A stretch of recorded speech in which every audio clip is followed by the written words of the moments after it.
नमस्ते श्रोताओं। प्रस्तुत है मालती जोशी जी की कहानी तुम मेरी राखो लाज। प्रतीक्षा को ज़्यादा ही लंबी हो चली थी। बरामदे में बैठे सब लोग ऊँघने से लगे थे। तभी कॉरिडोर से आती भारी पदचाप सुनाई दी और सबके सब एकदम सतर्क हो गए।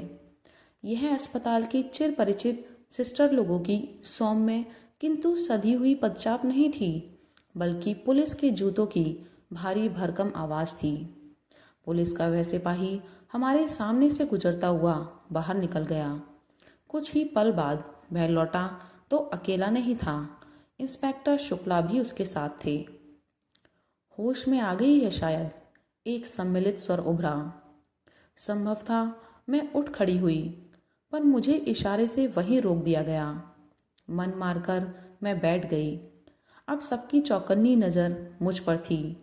उसकी माँ, उसका भाई, उसकी बहन, सब मुझे घूर रहे थे।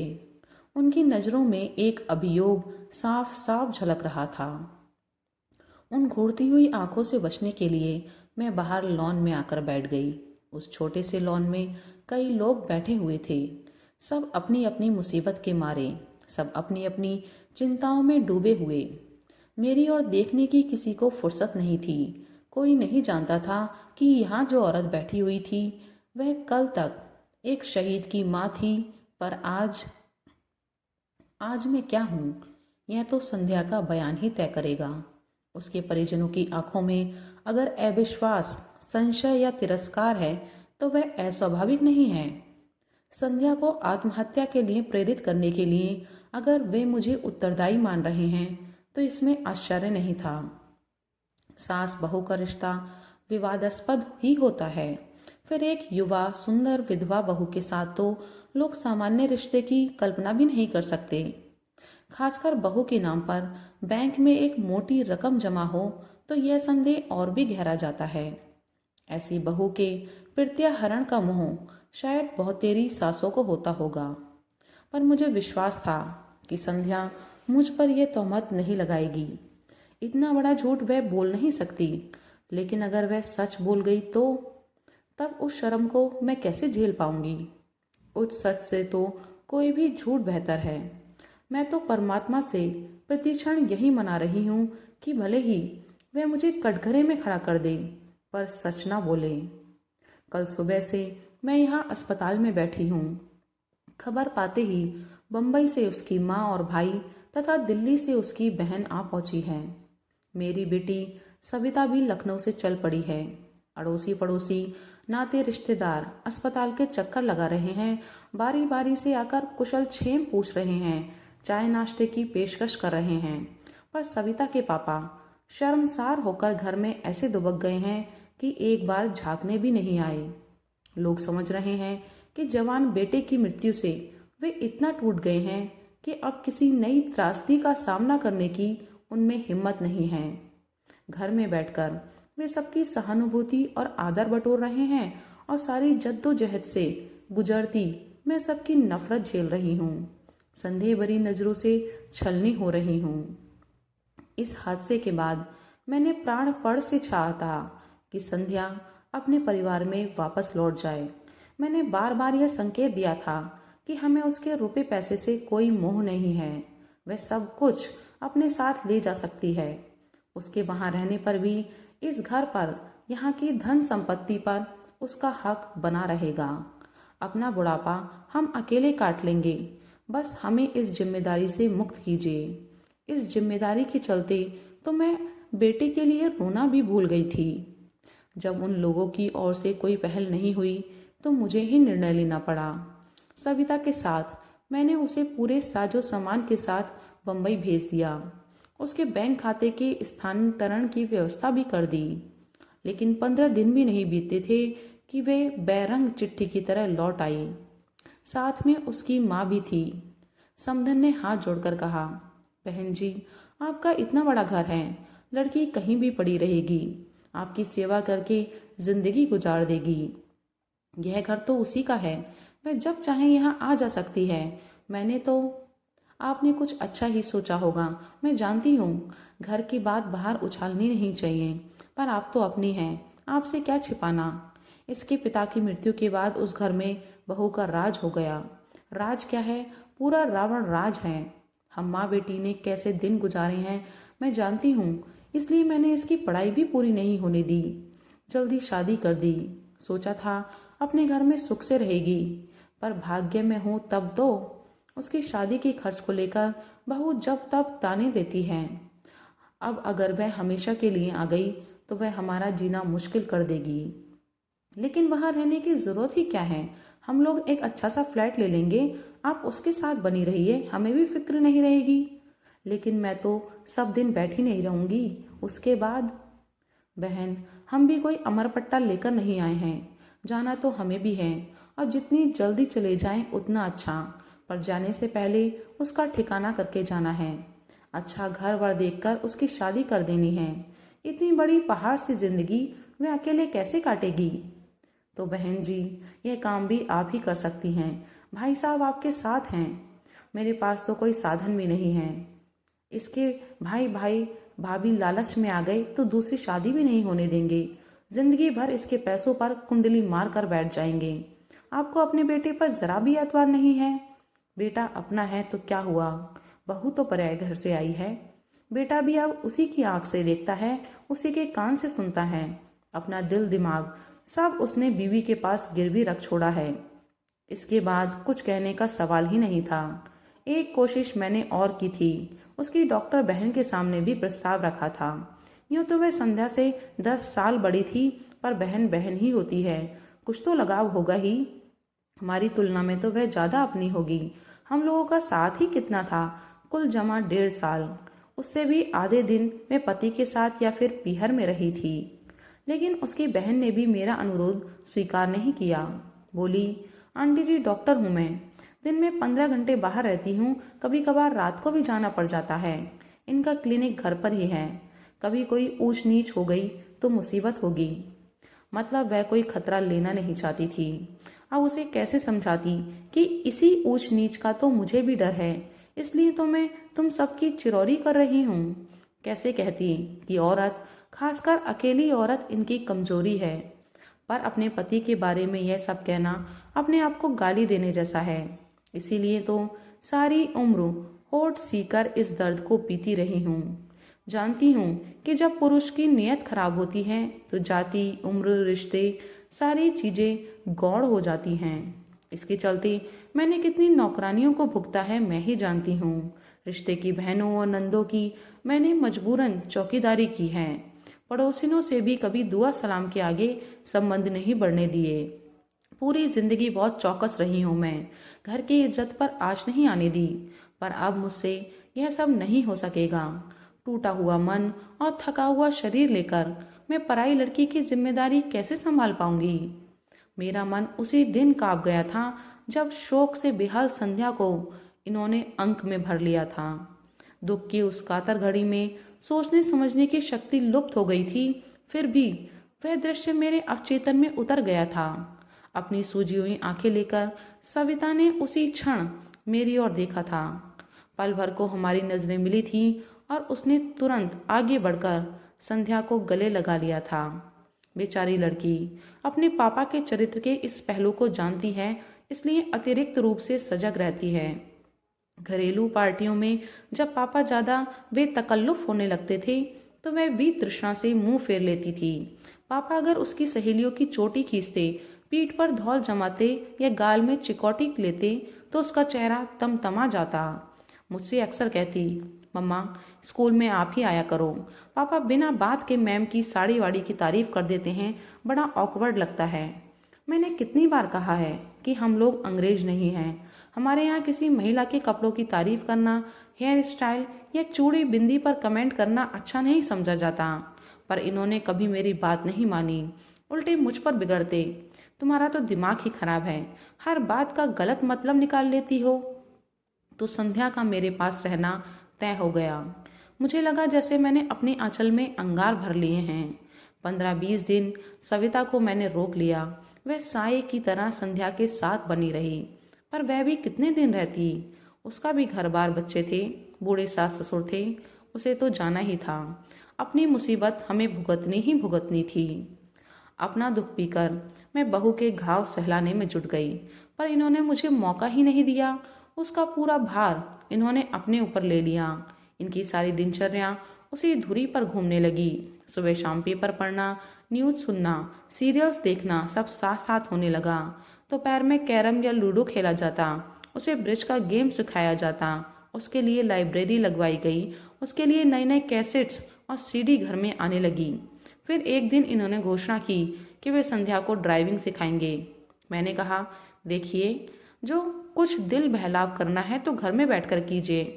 बाहर 4 लोग देखेंगे तो 4 तरह की बातें करेंगे। लोगों को किसी के सुख दुख से कोई मतलब नहीं होता, वे बस बातें करना जानते हैं। लड़की नाहक बदनाम हो जाएगी। वे एकदम भड़क गए। क्या दकियानूसी सासों की तरह बात करती हो? जिंदगी भर क्या उसे घर में कैद करके रखोगी? जिंदगी भर ना सही, पर कायदे से साल 6 महीने तो घर में रहे। फिर अपनी ही बात काटकर मैंने कहा, हम लोग उसे कॉलेज में दाखिला क्यों नहीं दिलवा दें? वे अपनी छूटी हुई पढ़ाई पूरी कर लेगी। कल को अगर नौकरी करनी हो तो हाथ में ढंग की डिग्री तो होगी। नौकरी क्यों करेगी? क्या तुम्हारे घर में उसके लिए खाने को नहीं है? ओफो, नौकरी की बात तो मैंने यूं ही कह दी थी। मैं तो यह कह रही थी कि कॉलेज जाएगी, थोड़ा खुली हवा में सांस लेगी, हम उम्र लोगों के बीच रहेगी तो उसे भी अच्छा लगेगा। हम लाख कोशिश करें, उसकी उम्र के तो हो नहीं सकते ना। बल्कि मनीष की मृत्यु ने तो मुझे 10 साल और आगे लाकर पटक दिया है। लिहाजा यही तय हुआ। संध्या कॉलेज जाने लगी। उसे एमए इंग्लिश में दाखिला मिल गया। शाम को 5 से 6 तक एक कंप्यूटर क्लास ज्वाइन कर ली गई। दोनों जगह उसे लाने ले जाने का जिम्मा इन्होंने ले लिया। मैं कहती, उसे एक स्कूटी ले दो ना, इस उम्र में यह बेगार आप कब तक ढोएंगे? वे कहते, मुझे और भी काम है क्या, उतना ही समय कट जाता है। आने जाने से थोड़ी ड्राइविंग भी सिखा देता हूँ। 2 व्हीलर तो मैं उसे आज ले दूँ, पर कॉलेज इतनी दूर है, उसके घर लौटने तक हमारी जान सांसत में बनी रहेगी। आजकल के लड़के भी कम शरारती नहीं होते। मैं जाता हूँ तो थोड़ा रोब रहता है, ज़्यादा बदतमीजी नहीं करते। इन्होंने तो अपना वक्त बांध लिया था, पर मेरा समय काटे नहीं कटता था। 3 प्राणियों के परिवार में मैं एकदम अकेली पड़ गई थी। गृहस्थी से मन उचट गया था, फिर भी उसे ढूंढना पड़ रहा था। भूख प्यास गायब हो गई थी, फिर भी दोनों वक्त रसोई में सिर देना पड़ता था। जिस दिन भी थोड़ी कोर कसर रह जाती, वे फौरन कहते, हम लोग तो बूढ़े प्राणी हैं, खिचड़ी खाकर भी जी लेंगे, पर इस लड़की का तो कुछ ख्याल करो, वह तो अपने मुंह से कुछ कहने से रही। 3-4 महीने बाद सविता फिर एक बार चली आई। लाख ससुराल में थी, पर उसका मन तो वहीं अटका हुआ था। जानती थी कि भाई की मृत्यु के बाद मम्मी पापा कितने अकेले पड़ गए हैं। आते ही बोली, मम्मा, तुम्हें क्या हो गया है? बीमार हो क्या? इन 4 महीनों में तो तुम आधी में नहीं रह गई हो। मैंने सूखी हंसी हंसकर कहा, अब इस जन्म में तो मैं मुटाने से रही, तुम्हारा भाई मुझे जिंदगी भर का रोग दे गया है। 2 दिन में ही उसे सारी दिनचर्या समझ में आ गई। बोली, यह क्या बात है मम्मा, दिन भर तुम ही लगी रहती हो? इसमें नई बात क्या है? तुम्हारी शादी के बाद से तो मैं अकेले ही सब कर रही हूँ, पर अब तो घर में संध्या है, उसे तुम्हारा हाथ बटाना चाहिए। पर उसके पास समय कहाँ है? क्यों, सुबह उसका कॉलेज होता है, ठीक है, पर शाम का खाना तो बना ही सकती है ना। सच कहूँ सभी, अब उससे कुछ कहते भी संकोच होता है। लगता है वह इस घर में मेहमान है। कहने की ज़रूरत ही क्या है, उसे खुद सोचना चाहिए। शायद अब उसको भी इन चीज़ों में रस नहीं रह गया है। पहले जब आती थी तो मुझे रसोई में घुसने नहीं देती थी, सुबह शाम नई नई चीज़ें बनाकर खिलाती थी। अब उसका भी मन हट गया है, और ठीक भी है। यह उसकी गृहस्थी तो नहीं है, वह तो बस समय काट रही है। और सच तो यह है कि हम सब अपना समय काट रहे हैं। और ये पापा क्या कर रहे हैं? एकदम उसके ड्राइवर ही बन गए हैं। शाम का तो चलो ठीक है, पर सुबह तो अपने से जा सकती हैं, ना हो तो एक स्कूटर ले दो। यह बात तुम उन्हीं से कहना। और सचमुच इस बार वह डरी नहीं, सवाल ही कर डाला। बोली, पापा, हमें तो याद नहीं आता कि आपने हमें कभी कॉलेज छोड़ा हो या लेने आए हों। अब तो जैसे आपने ड्यूटी ही लगा ली है। इन्होंने एक बार घूर कर मेरी ओर देखा और फिर कहा, बेटा, जब तुम पढ़ती थी तब ना मेरे पास समय था ना गाड़ी थी। अब तो मेरे पास समय ही समय है। मैं तुम्हारी माँ की तरह 24 घंटे ठाकुर जी के सामने ध्यान लगाकर नहीं बैठ सकता। मुझे भगवान से नफरत हो गई है। सारे व्रत अनुष्ठानों पर से मेरा विश्वास उठ गया है, इसलिए मैं अपनी शांति कहीं और खोजता हूँ। एक बात और सभी, तुम्हारी अपनी एक भरी पूरी दुनिया है और यह लड़की बिल्कुल अकेली है। मैं उसका अकेलापन बांटने की कोशिश करता हूँ और उसका तो एक बहाना है। सच तो यह है कि मैं अपना ही अकेलापन बांटने की कोशिश कर रहा हूँ। आखिरी बात कहते कहते इनका स्वर कातर हो आया था। हम दोनों शर्म से जैसे पानी पानी हो गई। अपने दुख को सहलाते हुए हम ये भूल ही गई थी कि मरने वाला इनका भी कोई था। वह इनकी भी आंखों का सपना था, बुढ़ापे की लाठी था, कलेजे का टुकड़ा था। हम लोग तो रो गाकर अपना दुख हल्का कर लेती हैं, पर ये तो पुरुष होने की विवशता को ढो रहे हैं। सारा हाहाकार मन में ही दबाए बैठे हैं। उस अश्रुतिसिक्त बेला में मैंने इनके सारे अपराध क्षमा कर दिए। नवंबर में नेहा की शादी निकल आई। इकलौती नंद की इकलौती बेटी की शादी थी। अपना सारा शौक समेटकर हमें भात की तैयारी में जुट जाना पड़ा। जब पहली बार खरीदारी के लिए निकली तो लगा जैसे युगों बाद घर की चार दीवारी से बाहर आई हूँ। संध्या और उसके पापा तो इस तिस बहाने से रोज ही बाहर जा रहे थे, पर मैं साल भर से घर में कैद होकर रह गई थी। मंदिर तक जाने का मन नहीं होता था। शादी से 8 दिन पहले कृष्णा भात मांगने आई थी तो साथ में पीले चावल भी लाई थी। निमंत्रण देते हुए बोली, भाभी आप लोगों को पूरे 4 दिन तक वही आकर रहना है। 17 को लेडी संगीत में आओगी तो 20 को बेटी की विदा के बाद ही लौटना। शादी में तो खैर आना ही है कृष्णा, पर संगीत वंगीत में मैं नहीं आ सकूंगी। क्यों? क्या करूं? कहीं जाने का मन ही नहीं होता। तुम विश्वास नहीं करोगी, पिछले साल सवा साल में हम लोगों ने एक भी शादी अटेंड नहीं की। अब ये घर की शादी है, इसलिए तो कह रही हूँ। तुम नहीं जाती तो भैया भी नहीं जा पाते हैं। ऐसा कब तक चलेगा? जीना है तो जिंदगी की कुछ शर्तें भी तो माननी होंगी। इसलिए आग्रह कर रही हूँ कि तुम आओगी और सारे कार्यक्रम अटेंड करोगी।